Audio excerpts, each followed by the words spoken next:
In India, there was a need to choose between career and a very happy domestic life. And I think that those attitudes are changing.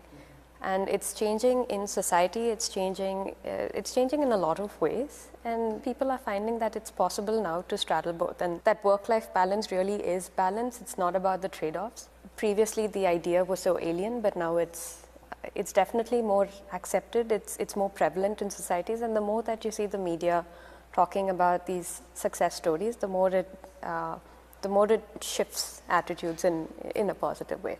There are very strong women in my family who've run independent businesses and who've run, or have run our family business, like my sister is going to someday. With education and with some sort of financial independence, that sort of equilibrium has been established. And, how do you tell somebody who's been in the same classes as you, has gotten the same grades, has done the same kind of jobs, that, hey, listen, once you get married, you should now just take a back seat and focus on the family. It's a rising trend. A lot of big business families in India have also started doing that, which sort of sets the stage and encourages everybody else to, they're like, oh, well, she can do it, we should encourage our daughters to do it. We are a retail establishment. And because we sell to women and it's very customer facing, I think there was a lot of areas of the business that I could be involved in.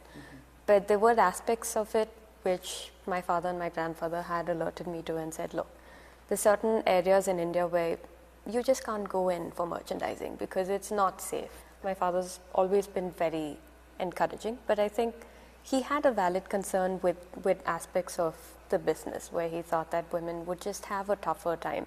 And I think that was just a very instinctive, protective reaction. My mum, I think she herself has undergone a transformation in her attitudes, at least in the last 5 to 10 years.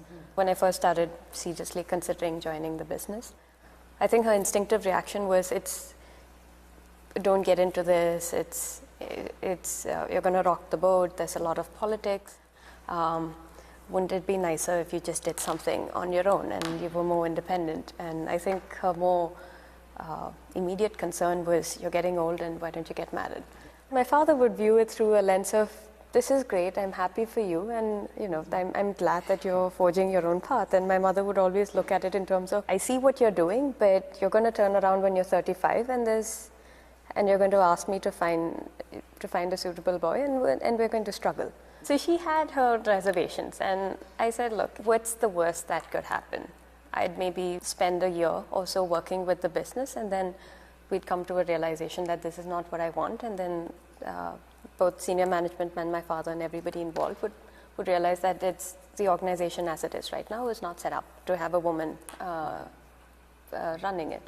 But luckily, I think it went in my favor.